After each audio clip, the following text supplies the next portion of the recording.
के हवाले से हम ये 3 केस डिस्कस करेंगे, prepaid to expense, expense to prepaid and then prepaid to prepaid. तो सबसे पहला केस जो है हमारा प्रीपेड टू एक्सपेंस। अच्छा, जब मैं ये कह रहा हूं प्रीपेड टू एक्सपेंस तो इसका मतलब क्या है? सबसे पहले ना इसको समझो। प्रीपेड टू एक्सपेंस का मतलब है कि प्रीपेड आपका ट्रायल बैलेंस में है मौजूद, और एक्सपेंस जो है आपको डेटा फॉर एडजस्टमेंट में दिया गया है। ठीक है, जो आपको एग्जाम में जिस तरीके का क्वेश्चन का पैटर्न होता है ना कि पहले ट्रायल बैलेंस होता है, उसके बाद आपको एडजस्टमेंट का डेटा दिया जाता है। तो मैंने कहा प्रीपेड टू एक्सपेंस, इसका मतलब प्रीपेड आपको ट्रायल बैलेंस में अवेलेबल है, और एक्सपेंस जो है के मुतालिक जो भी इंफॉर्मेशन है आपको एडजस्टमेंट में दी गई है। तो सबसे पहले हम ये अज्यूम कर लेते हैं, इसी मिसाल को लेकर हम चलते हैं कि 1,20,000 का रेंट आपने पे किया था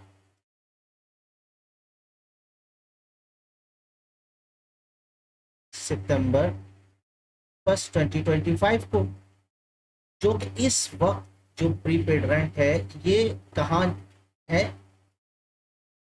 प्रीपेड रेंट, ये प्रीपेड रेंट जो है आपका इस वक्त मौजूद है ट्रायल बैलेंस में। किस तारीख को? At the attend. ठीक है, एटेंड यानी कि दिसंबर 31, 2025। Getting my point? यहां तक बात आपको समझ में आ गई स्टूडेंट्स?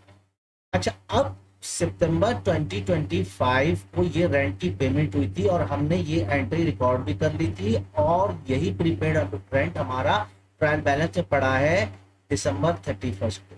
इसकी अपडेशन होगी। इसको अपडेट हम कैसे करेंगे?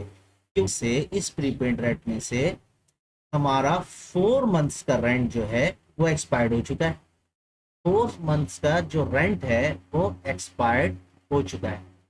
तो आपको एडजस्टमेंट में इसके मुतालिक इंफॉर्मेशन किस तरह दी गई होगी? एडजस्टमेंट में आपको यकीनन ये बात कही जा रही होगी रेंट एक्सपायर्ड,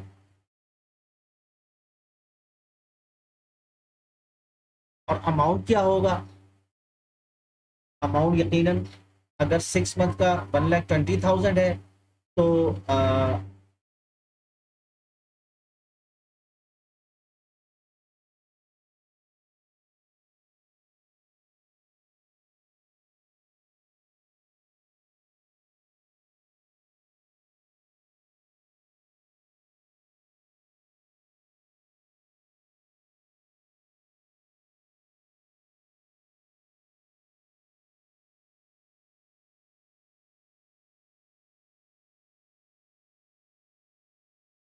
और अमाउंट क्या होगा? तो अमाउंट चूंकि 1,20,000 फॉर 6 मंथ्स, तो आपके 4 मंथ्स जो है एक्सपायर हो चुके हैं। तो इसका मतलब है कि 80,000 जो है आपको रेंट एक्सपायर्ड की इंफॉर्मेशन जो है दे दी जाएगी एडजस्टमेंट। ठीक है, तो हमने स्टूडेंट देखिए करना क्या है। ऊपर ट्रायल बैलेंस में हमारे पास प्रीपेड है, और एडजस्टमेंट में हमें एक्सपेंस से मुतालिक इंफॉर्मेशन दी जा रही है। तो हमने क्या करना है कि जो चीज हमें एडजस्टमेंट में दी जाती है हम उसको बेस बना लेते हैं कि ठीक है, प्रीपेड हमारा ट्रायल बैलेंस में था, लेकिन इस वक्त हमें एडजस्टमेंट में रेंट एक्सपायर्ड की इंफॉर्मेशन दी जाती है। तो सबसे पहले हम इसी को बेस बना लेंगे और पहली इसकी एडजस्टिंग एंट्री पास कर देंगे रेंट एक्सपेंस का। देखिए, हमने रेंट एक्सपायर्ड को बेस बनाते हुए सबसे पहले लिख लिया रेंट एक्सपेंस डेबिट, किस अमाउंट से? 80,000। और यकीनन प्रीपेड रेंट जो कि हमारा 1,20,000 था, अब वो क्रेडिट हो जाएगा इसी अमाउंट से, क्योंकि इसमें से ये पोर्शन जो है एक्सपायर हो चुका है।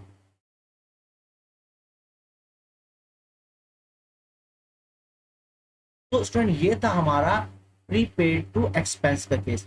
अब हम नेक्स्ट डिस्कस करेंगे एक्सपेंस टू प्रीपेड। जैसा कि मैं पहले बता चुका हूं कि यहाँ एक्सपेंस टू प्रीपेड का मकसद क्या है कि एक्सपेंस की इंफॉर्मेशन जो है आपको ट्रायल बैलेंस में गिवन है, और प्रीपेड की जो इंफॉर्मेशन है ना वो आपको एडजस्टमेंट में गिवन है। ठीक है, इस चीज को, इस पैटर्न को आप सबसे पहले समझ जाए। ठीक है, तो अगर आपको ट्रायल बैलेंस में ये दे दिया जाए कि रेंट एक्सपेंस 1,20,000, ओके, और एडजस्टमेंट में आपसे ये कहा जाए कि प्रीपेड रेंट 40,000, ओके। तो इस केस में आप क्या करेंगे? सबसे पहली बात, आपने देखा कि ट्रायल बैलेंस में जो रिकॉर्डिंग हुई है वो हुई है रेंट एक्सपेंस की 1,20,000 से, लेकिन हमें ये इंफॉर्मेशन दिया जा रहा है कि उसमें से प्रीपेड रेंट जो है 40,000 इस वक्त बतौर एसेट्स यानी एज एन एसेट बचे हुए हैं, ठीक है। तो आपको तो पता है कि हम जो बेस बनाते हैं वो एडजस्टमेंट की इंफॉर्मेशन को बेस बनाते हुए एंट्री पास करते हैं, और एडजस्टमेंट की इंफॉर्मेशन जो है क्या है, वो है प्रीपेड रेंट। तो सबसे पहले हमने प्रीपेड रेंट को डेबिट कर लेना है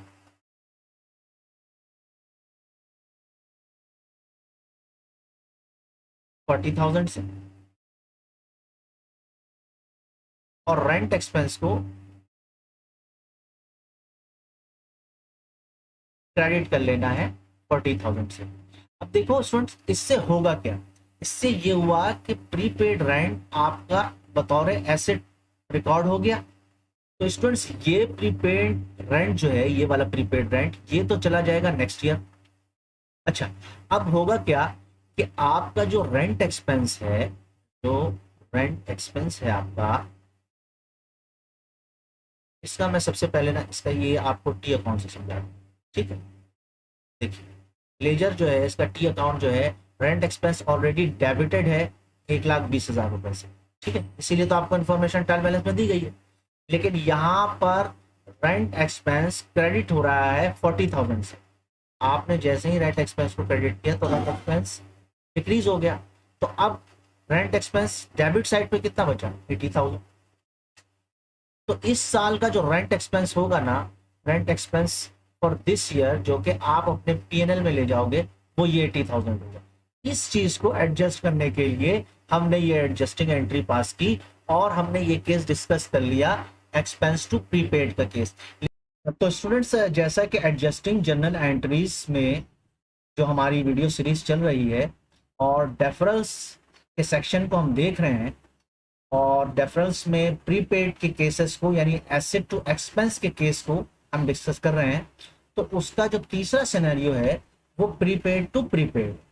इसका मतलब ये है कि प्रीपेड ट्रायल बैलेंस में भी आपको गिवन है, और प्रीपेड एडजस्टमेंट में भी आपको गिवन, ठीक है। अच्छा, जब इसको हम ये एज्यूम करते हैं कि जिस तरीके से इसके एग्जाम्पल इस तरीके से लेते हैं कि ट्रायल बैलेंस में आपको प्रीपेड रेंट दिया, ठीक, प्रीपेड रेंट दिया हुआ है 1,20,000, ओके, और एडजस्टमेंट में आपसे कहता है प्रीपेड रेंट 40,000, ओके। तो आप देख रहे हैं स्टूडेंट्स कि प्रीपेड रेंट ट्रायल बैलेंस में भी है और प्रीपेड रेंट एडजस्टमेंट भी है, यानी ये प्रीपेड टू प्रीपेड का केस है, ठीक है। तो यहां पर इस केस में हम ये देखेंगे कि एक्सपेंस कितना हुआ, यानी कि यहां पर हमें इसको इससे माइनस करने की जरूरत पड़ेगी, यानी 1,20,000 को हम माइनस करेंगे 40,000 से। तो स्टूडेंट्स, ये प्रीपेड टू प्रीपेड का केस बहुत आसान होता है। इसको आप बिल्कुल आसानी से इस तरह समझो कि अमजद जब मार्केट गया तो उसके पास 100 रुपए, ठीक है। अमजद जब मार्केट से वापस आया तो उसके पास 20 रुपए बचे। तो यकीनन जो है, इसका मतलब 80 रुपए जो है अमजद ने एक्सपेंस कर दिए, ठीक है। बस यही केस है, बिल्कुल यही सीन है यहाँ पर भी प्रीपेड टू प्रीपेड के केस में, कि ट्रायल बैलेंस में prepaid rent during the year 1,20,000 था, लेकिन एडजस्टमेंट में आपसे कहा जा रहा है कि प्रीपेड रेंट 40,000 है at the end of the year.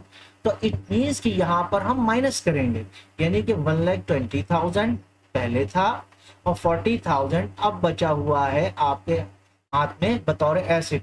तो इट मींस दैट 80,000 का जो है एक्सपेंस हो गया। ठीक है, तो यहां पर हम माइनस करके निकालते हैं। ठीक है, और एंट्री जाहिर सी बात है, जब हमने निकाल लिया तो रेंट एक्सपेंस हमने निकाला है, कैलकुलेट किया है, हम इसको बेस बनाएंगे। यहाँ पर बेस हम डायरेक्टली एडजस्टमेंट के हेड को नहीं बना रहे, यहाँ पर हम रेंट एक्सपेंस निकालेंगे, एक्सपेंस का हिस्सा, और उसको बेस बनाएंगे। तो रेंट एक्सपेंस डेबिट 80,000, ठीक है, और प्रीपेड रेंट क्रेडिट 80,000। अब आप देख लो कि रेंट एक्सपेंस 80,000 से डेबिट हो गया है आपके पास। ठीक है, और प्रीपेड रेंट जो कि आपके ट्रायल बैलेंस में 1,20,000 था डेबिट में, आपने उसको क्रेडिट कर दिया 80,000 से, तो ऑटोमेटिक प्रीपेड रेंट को एडजस्ट कर दिया आपने। और प्रीपेड रेंट अब जो आपके बैलेंस शीट में जाएगा, जब आप पीएनएल और बैलेंस शीट बनाओगे, तो वो जो जाएगा वो जाएगा यकीनन आपके 40,000 बचे हुए अमाउंट से, क्योंकि प्रीपेड यहाँ पर रेंट डेबिट है, यहाँ पर 80,000 से क्रेडिट होता है, तो 1,20,80 यहाँ पर प्रीपेड रेंट रिमेनिंग जो रह जाएगा ना, जो आपके बैलेंस शीट में जाएगा। ये बात मैंने आपको एडवांस में बता दी, तो जब हम बैलेंस शीट बनाएंगे तो आपको हेल्प मिलेगी इस बात से, तो हो जाएगा 40,000। ठीक है, तो स्टूडेंट्स ये हमने डेफरल्स के केस में रहते हुए प्रीपेड टू प्रीपेड का केस हमने डिस्कस कर लिया, जो कि हमारा तीसरा केस था। तो उम्मीद है कि आपको ये तीनों केसेस समझ में आए होंगे।